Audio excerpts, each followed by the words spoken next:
안녕하십니까. 전국의 유튜브 구독자 여러분, 아프리카TV 시청자 여러분, 매주 화요일 여러분과 최신 사건 관련 위주를 전해드리는 김원 사건 파일의 김원입니다. 오늘 여러분과 같이 이야기하게 될 사건도요, 지난달 5월 18일날 재판 결과가 한 번 더 나왔던 사건이기도 하고요. 그리고 지금 입장 차이가 약간 있는 그런 사건입니다.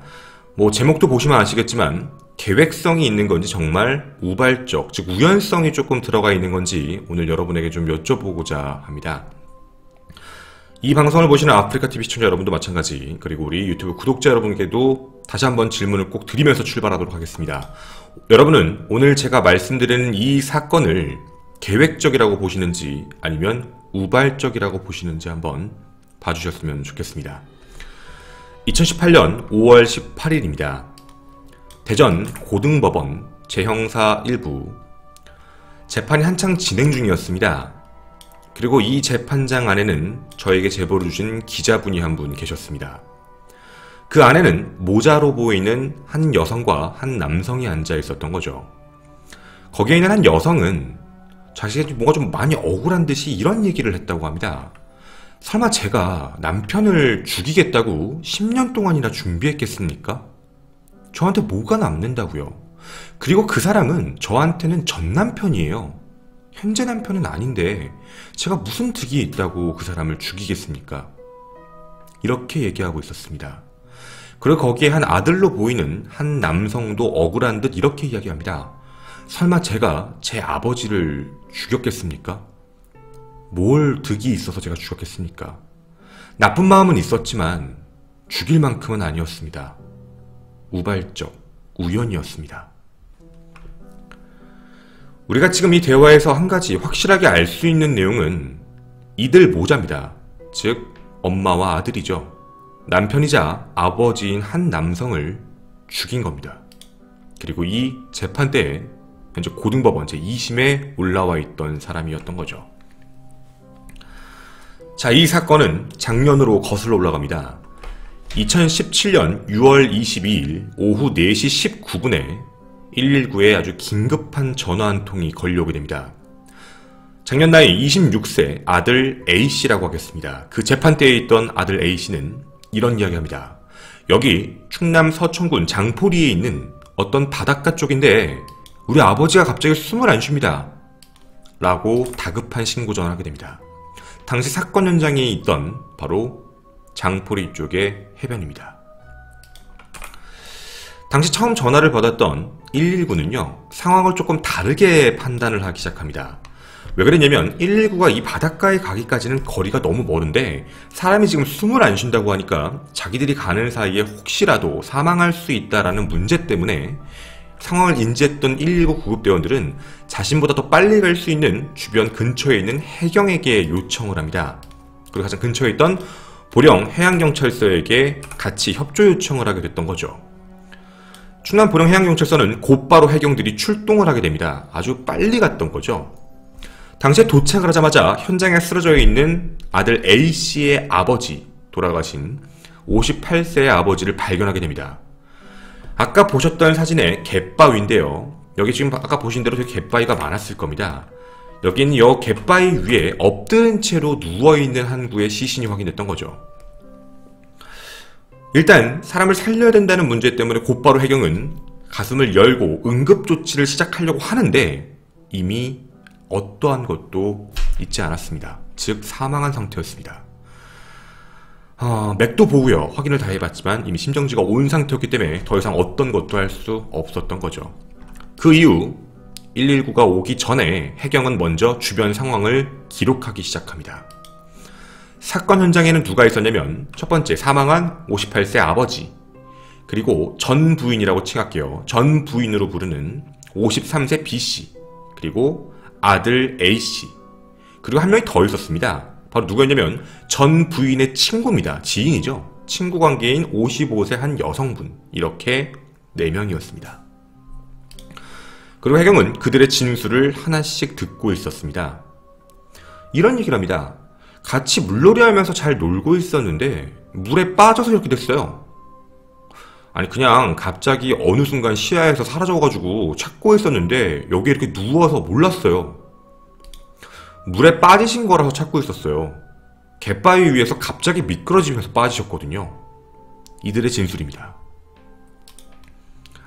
바로 이 모습이죠. 지금 여러분이 보시는 사진은 실제 사진은 아닙니다. 대역 사진인 점을 다시 한번 미리 말씀드립니다.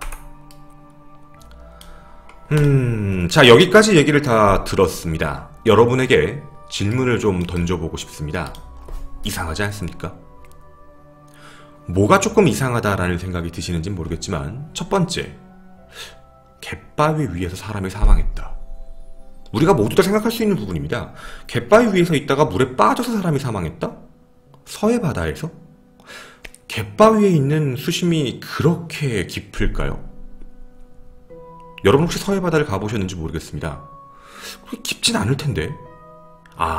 그러면 혹시라도 갯바위 위에서 넘어져서 뭐 머리 같은 데를 충돌을 하고 사망한 게 아닐까? 뭐 이런 생각도 할 수 있을 것 같습니다. 당시 해경은 판단을 하기 시작합니다. 근데요, 해경이 먼저 온 게 정말 천운이었는지도 모르겠습니다. 당시 119 구급대원은 그쪽 상황을 자세하게 인지할 수는 없었습니다. 왜냐면 사람만을 구하는 사람들이었기 때문에 바다의 흐름, 뭐 수심 이런 걸 전혀 알지 못했던 사람들이었죠. 아마 119 구급대원이 먼저 와서 봤다면 익사사고가 맞구나 라고 하고 넘어갔을 겁니다. 사건 현장에 대한 정보는 정확하게 갖고 있지 않으니까 말이죠. 하지만 해경은 달랐던 겁니다. 어찌든 해경은 이 곳을 너무 잘 알고 있던 사람들이라 진술을 들으면서 뭔가 되게 이상했던 거죠. 수심이 되게 얕은데, 절대로 깊지 않은데 왜 이렇지? 당시 출동대원이 했던 말입니다. 이곳은 수심이 깊은 곳이 아닙니다. 직감적으로는 다 알 수 있죠. 뭐 재보지 않아도요. 늘 왔던 곳이니까. 이곳에서 익사한다는 건 거의 쉽지 않아요. 아무리 깊어도 깊은 데까지 사람이 들어갔다 하더라도 한 허리쯤까지 오면 정말 많이 온 거예요. 수심이 얕은 때 왜 익사할까? 물론 해경도 우리와 똑같은 생각을 했습니다. 한 가지 방법이 있겠다. 충격. 머리 같은데 충격을 받고 기절을 해서 익사를 했겠구나 라고 믿고, 왜냐면 주변에 갯바위가 너무 많으니까요. 혹시 거기에 부딪혀서 그렇겠지 라고 생각을 했던 겁니다.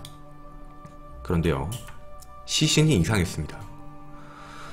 살펴본 시신의 모습은 놀랍게도 있어야 할 것이 아예 없었습니다. 어떠한 상처도 없던 거죠. 어떠한 상처의 기준은 두 가지입니다. 첫 번째, 머리 같은데 충격이 있어서 좀 기절할 만큼의 큰 상처가 하나 있어야 되는 게 첫 번째. 두 번째는 갯바위가 되게 많은 공간에서 쓰러졌기 때문에 분명히 어디선가에 긁혔을 텐데, 다리든 어디든 팔이든 어디든 긁혔어야 되는 게 맞는데 이게 왜 긁힌 자국이 없지? 누구나 상상할 수 있는, 생각할 수 있는 상식적인 얘기였습니다. 정말 익사가 가능하지 않은 정도의 높이였고, 뭐 어디에 긁힌 자국도 없는 상태에서 사람이 익사를 했다. 그러면요, 방법은 이거밖에 없겠습니다. 자신이 자신의 손을 뒤로 하고 그냥 뭐 이렇게 얼굴을 박은 상태로 일어나지 않고 그대로 그냥 숨을 쉬지 않은 상태로 사망한 것. 이게 맞는 겁니다. 물론 해경이 또 이걸 반대로 의심하기도 어려웠습니다. 만약에 강제로 사람을 익사를 시킨 거라면입니다. 강제로 사람을 익사시킨 거면 저항은이라는 게 분명히 있었을 거기 때문에 뭐 팔을 잡았다던가 다리를 잡았다던가 목을 잡았다던가, 그럼 그런 게 시신의 자국이 나와야 되는데 그런 자국도 아무것도 없던 겁니다. 아예 깨끗한 시신이었던 거죠. 누군가가 고의적으로 죽였다라고 보기에도 너무 시신이 깨끗하고, 그냥 뭐 실수로 사망을 했다 보기에도 너무 깨끗한 시신. 정말 이상한 부분이었습니다. 당연히 처음에도 해경은 다른 쪽을 생각합니다. 혹시라도 갑작스러운 심정지가 왔나? 아니면 갑작스러운 뭐 뇌출혈? 아니면 뭐 지병이 있어서 갑자기 이런 문제가 생겼던 건가? 생각을 그쪽으로밖에 할 수가 없었던 거죠. 그런데요, 이상한 게 하나 있었습니다. 저희도 이번에 이 사건을 보면서 생각한 부분이었는데요. 여러분, 시신에 아무 형태가 없다라는 게 역으로 생각해보면 더 이상하지 않나요? 좀 다른 면을 좀 얘기해 보려고 합니다. 여러분, 예를 들어서 우리가 같이 어떤 아는 친한 지인, 되게 아끼는 사람과 놀러 갔는데 그 사람이 익사한 상태, 그러니까 물에 빠진 상태로 발견이 됩니다. 뭘 하실 겁니까? 우린 다 비슷한 얘기를 할 겁니다. 다 거의 같은 생각. 119에 신고를 하겠지만 사람이 오는 데까지 시간이 좀 걸리기 때문에 아마도 우리는 심폐소생술이라는 걸 아마 하게 될 겁니다.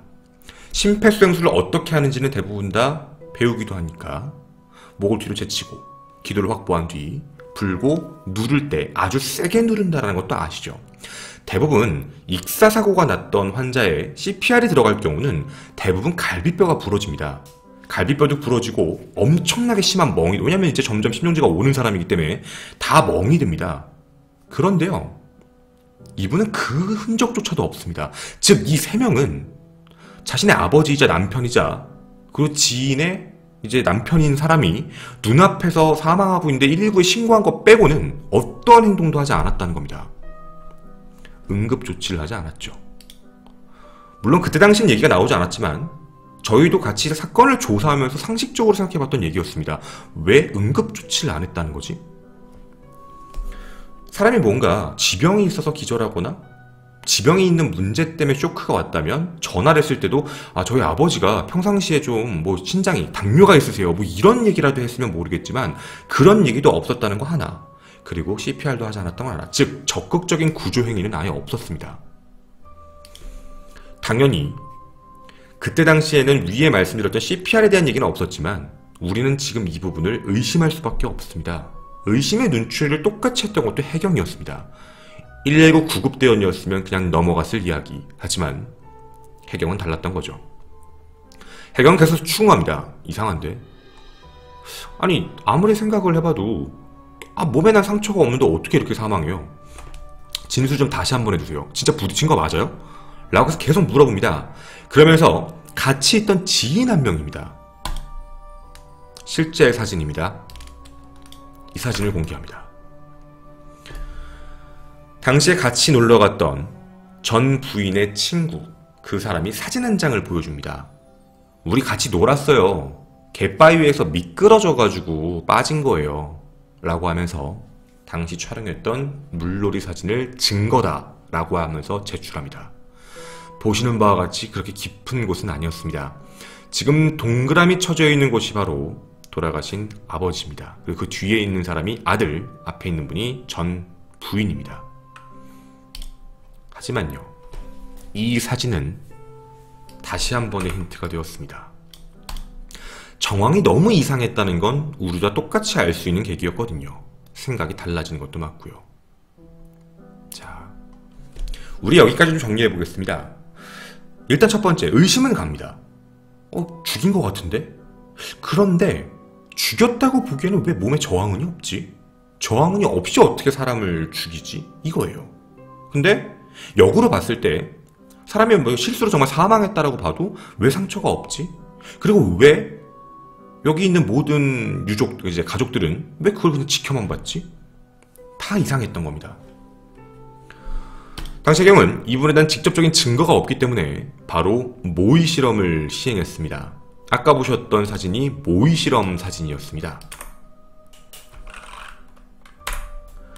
당시가 날짜, 시간, 물살 모든 걸 다 계산되어 있는 데이터를 확인해서 똑같은 실험을 했던 거죠. 사고 발생 시간을 역으로 추정까지 해본 다음에 사고 지점은 실제로 당시에 높이로 따졌을 때 약 130m 정도가 됐다라고 판단했고요.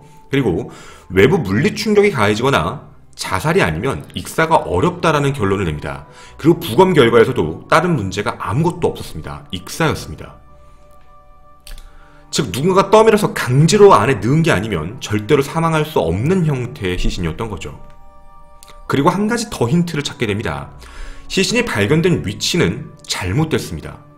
시신이 실제로 발견된 위치는 당시의 물살과 당시의 흐름을 보게 되면 발견됐던 그쪽 갯벌이 아니라 더 갯바위가 아닌 더 멀리 떠내려갔어야 되는 게 정상이었습니다. 그러면요, 한 가지가 더 매치가 되네요. 시신을 옮겼습니다. 분명히 해경이 실험한 대로 똑같은 전제 조건에서 똑같은 사고 지점에서 만약에 그렇게 익사가 된다면 그들이 말한 대로 빠져서 못 찾았다고 그냥 갯바위에서 건졌어요 라고 한다면 계속해서 떠내려갔을 겁니다. 근데 떠내려간 게 아니라 다른 갯바위 위에 올라와 있다는 건 누군가 잡아서 거기에 올려놨다는 겁니다. 시신을 잡았는데 응급조치를 아예 안 했다. 우리가 앞에서 얘기한 거랑 합쳐보면 더 이상해지는 게 사실입니다. 그런데요, 흔적이 남을 거라고 생각했는데 흔적은 아예 없었습니다. 흔적 없이 익사를 시키는 게 가능할까요? 손을 잡고 목을 강제로 눌러야지만 사람은 물속에서 그대로 잠겨 있습니다. 못 나오죠. 꽉 눌러서 앞뒤를 잡아놓은 손목을 꽉 잡는다거나 손목을 꽉 잡는 것, 목을 꽉 잡는 것, 이런 식이 아니면 아예 불가능한 게 맞죠. 저도 어떻게 해서 이게 가능했을까? 익사인데 흔적이 안 남는 게 어떻게 있지? 라는 생각이었습니다. 범죄심리학 공부하시는 저희 이제 토요일마다 도와주시는 그분들께 이 질문에 대한 답변을 부탁드렸습니다. 다들 똑같이 말씀하셨습니다. 흔적 없이 익사시키는 건 가능하다. 아니, 어떻게 손목을 안 잡고 익사시켜요? 목이라도 잡거나 눌러야 익사를 하잖아요. 첫째, 담요. 담요를 갖다 쓰면 흔적 없이 사람을 죽일 수도 있다. 뭐 그럴 수도 있겠죠. 그런데 이 경우는 아니다. 이 경우는 이 사진이 답이다 라고 합니다. 이 사진처럼 했답니다. 남성에 비해 아버지가 몸이 많이 왜소하십니다. 즉 어떤 소리냐면 살아있는 사람을 뒤에서입니다. 아마 물놀이를 가보셨는지 모르겠지만 사람을 물에 빠뜨리는 장난을 칠 때 뒤에서 아기처럼 이렇게 안아서 물에 빠뜨리는 부분 있잖아요. 이렇게 해서 빠뜨리면 어느 압박도 안 들어갑니다. 자신의 무게로 누른 상태였기 때문에. 그리고 다리를 감아버리면 끝인 겁니다. 자신의 다리로 상대방의 다리를 감은 상태로 이렇게 누워버리면 어쩔 수 없이 사람은 물속으로 잠길 수밖에 없습니다. 옆에 있는 한 명의 조력자는 딱 한 가지만 도와주면 됩니다. 누른 사람이 몸에 조금만 뜰 수 있게 약간만 들어주면 되는 것. 부력 때문에 가볍거든요. 어떤 느낌, 어떤 상상이 오시는지는 알겠죠? 뒤에 있는 무거운 남자가 자신이 뒤에서 다리를 같이 잡고 사람을 누른다. 본인도 분명히 빠지겠죠. 하지만 빠지는 부분에서 그걸 누군가가 조금 들어주는 부분. 아무 흔적이 남지 않는 겁니다. 뚜렷한 압박의 흔적은 없는 거죠. 이 사진이 역으로 얘기할 때 하나의 다시 증거자료가 돼버린 겁니다. 왜 그랬을까요? 그리고 한 가지 놀라운 사실이 또 밝혀집니다. 이 사진에서 한 명이 안 보입니다. 이 사진을 찍은 사람, 바로 전 부인의 친구입니다. 전 부인의 친구를 확인해봤습니다. 직업은 보험 설계사였습니다. 이제 우리는 도대체 왜 죽였을까? 죽였다면 그 근거를 좀 찾아봐야겠습니다. 보험조사 결과를 확인해봤는데 경찰 조사 결과 사망한 아버지의 명의의 사망보험이 총 16개가 가입이 되어 있었습니다. 근데 이게 조금 중요합니다. 실제 사망한 날짜는 2017년이죠. 그런데 보험을 가입하기 시작한 시점이 2007년 3월 14일부터 2016년 12월 2일까지 총 16개가 가입이 됩니다. 약 10년 정도의 가입이 있던 거죠. 그리고 사망보험금을 수령하는 사람은 아들이었습니다. 만약에 이게 사망이 익사로 처리가 되면 사망보험금은 모두 합쳐서 약 13억 2천만 원 정도가 나오게 됩니다. 이 생명보험 16개를 가입해줬다요. 쉽지 않습니다. 왜냐면 사람의 사망보험을 16개를 든다는 건 비정상적인 행위입니다. 당연히 보험을 하는 사람 입장에서도 이건 좀 이상하다고 보거든요. 그리고 앞으로 사건이 터졌을 때 그걸 의심할 수밖에 없는 상황도 마찬가지고요. 당연히 보험 설계의 대다수는 보험 설계사가 함께 끼는 경우가 많을 수밖에 없습니다. 보험 설계사, 당시에 가입해준 사람이 누군지 확인해봤더니 이 사진을 찍은 사람, 바로 아내의 친구가 16개를 전부 다 가입시켜놓은 사람입니다. 당시에 또 되게 이상했던 점은 뭐였냐면 이 집안, 이 가족은 당시에 채무가 약 10억 원 정도가 있는 집이었습니다. 10억 정도의 채무가 있었는데 소득을 넘어가는 대출 이자를 내고 있었습니다. 굉장히 생활이 힘들었던 거죠. 그런데도 불구하고요, 매달 보험료가 180만 원인데 보험료 180만 원을 밀리지 않고 10년 동안 계속해서 넣었던 겁니다. 좀 뭔가 이상합니다. 여기까지만 얘기해도 좀 이상한 게 있죠. 하지만 말이죠, 여기서 몇 가지 변수가 생기게 됩니다. 첫 번째, 10년 동안이나 계획을 했다? 만약에 보험 설계를 하는 부분이라면 10년 동안 저렇게 할 필요가 없거든요. 당연한 겁니다. 뭐하러 10년 동안 해요? 원래 대부분의 사망은 사망보험금을 조작하기 위해서 오는 경우는 사망하기 뭐 몇 년 전에 단기적으로 좀 밀도가 세게 들어가서 가입을 많이 한 다음에 사망을 일으키는 게 맞는데 이건 그 경우가 아니었습니다. 10년 동안이라는 기록이었죠. 이게 첫 번째 문제였습니다. 그리고 두 번째 문제는 이 부분입니다. 수령인을 아들로 해놨다는 점이요. 여러분, 원래 보험이라는 게 지금 여기도 정확히 이제 내부의 가족에 대한 얘기를 해드리면 이들은 원래 이혼을 했었습니다. 그 이혼을 한 이유가 뭐였냐면 남편의 부채가 커지면서 그게 아내한테 들어갔을 때 좀 문제가 생길까봐 경제능력 문제였습니다. 그래서 2000년에 이혼을 합니다. 둘은요. 하지만 이혼 후에도 둘은 같이 살았던 겁니다. 좀 요즘에 이제 그 자신의 압박감이 다른 사람에게 재산이 넘어가는 부분이 있을 수 있어서 이렇게 해놓는 경우 위장이혼이라고 하죠. 그걸 해놓은 상태였던 거죠. 근데 아들은 남편 쪽에 있었기 때문에 남편이 만약에 사망을 하게 되면 보험 수령인을 굳이 아들로 하지 않아도요. 어차피 아들에게 상속이 되는 게 맞습니다. 다시 얘기하면 아내가 보험금을 가져갈 방법은 없어요. 그게 되게 이상했던 겁니다. 왜 굳이 아들로 보험 수령인을 설정했지? 그럴 필요까지는 없었는데. 머릿속에 떠오르는 게 하나 있었습니다. 이 사건을 처음 받았을 때부터도요. 그리고 최근 밝혀졌습니다. 아들 말고 다른 가족이 또 있나? 아들 말고 다른 가족이 있는 게 확인됐습니다. 원래 우리에게 알려진 건 아들이 한 명만 있었다라고 알려져 있었기 때문에 근데 왜 굳이 이렇게 했지라고 했지만 한 명의 자식이 더 있었습니다. 딸이었습니다. 이 딸은 배다른 자식 같았습니다.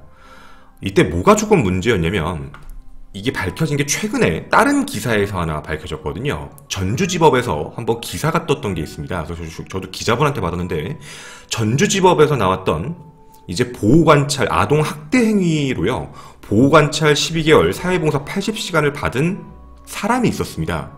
그 사람이 이 여자입니다. 뭐야?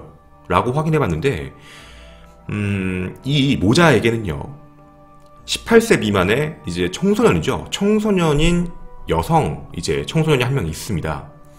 근데 그 아이에게 몸캠 있죠. 몸캠으로 돈을 벌어라 라는 걸 강요하다가 이걸 이제 신고하는 바람에 아동학대 혐의로 전주지법에서 보호관찰과 사회봉사 시간을 배정받게 됐던 겁니다. 가족이 있었네요. 가족이 있었으니까 지정을 아들로 해놨던 겁니다. 만약에 그 보험금을 아들로 지정을 해놓지 않으면 그 보험금 수령은 둘한테 가니까 말이죠. 어느 정도는 이제 매치가 되기 시작합니다. 그리고 이렇게 추궁을 하기 시작했습니다. 진술의 결과와 그리고 실험 결과가 다르니까 해경은 당시에 추궁을 했는데 시간이 지나 나중에 이제 이실직고를 하게 됩니다. 아버지는 경제 능력이 없고 책임감도 없어서 평소에 불만이 좀 많았다. 그래서 남편이자 아버지를 살해한 것이다. 평소 사이가 안 좋았던 아버지를 사망하고 보험금을 타려고 했던 것.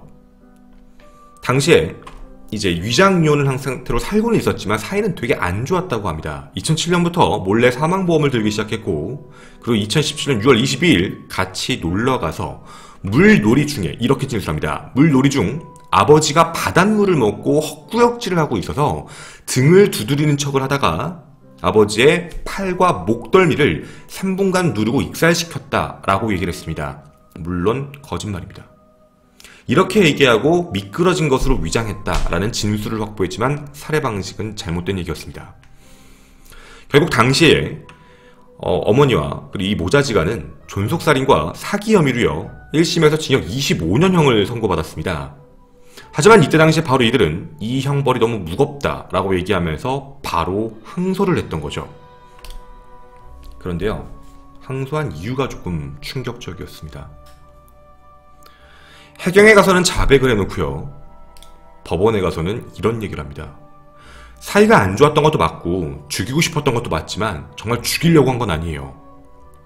미끄러져서 쓰러져 가는 걸 보고 이 사람이 순간적으로 너무 마음에 안 들어서 이 사람이 못 올라오게 잠깐 누르고 있었는데, 억하심정이 올라와서 누르고 있었는데 갑자기 사람이 사망을 했다.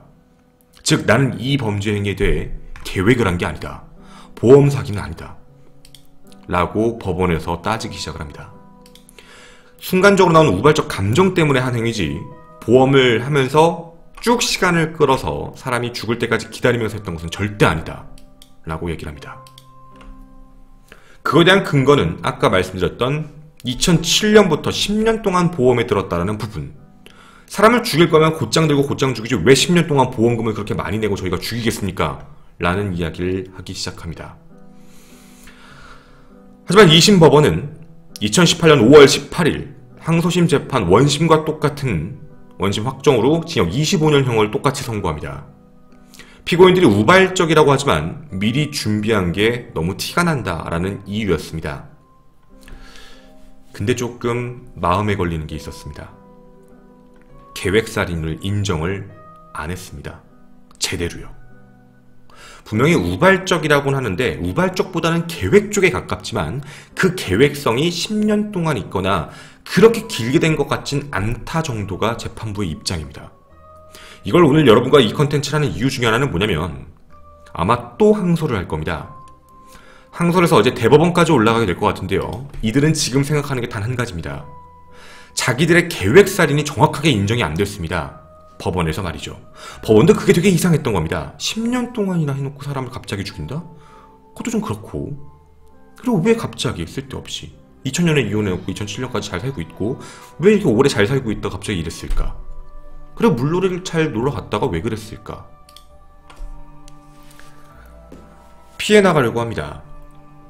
하지만 오늘 제가 여러분에게 약간 프로파일러 분들의 이야기도 좀 많이 넣고요. 여러분의 생각을 묻는 경우도 바로 이 이유 때문입니다. 빠져나가려고 한다는 생각이 더 강했기 때문이죠. 여러분의 생각도 궁금합니다. 정말 이렇게 반대의 입장에서 제가 말씀을 드렸어도 그래도 약간의 우연성이 정말 있지 않을까요? 라는 생각이 든다면 아마도 그걸 인정받아 무기징역이 나오지 않을 것 같습니다. 하지만 이게 정말 계획살인이라면 이들은 두 번 다시 사회에 복귀해서는 안 됩니다.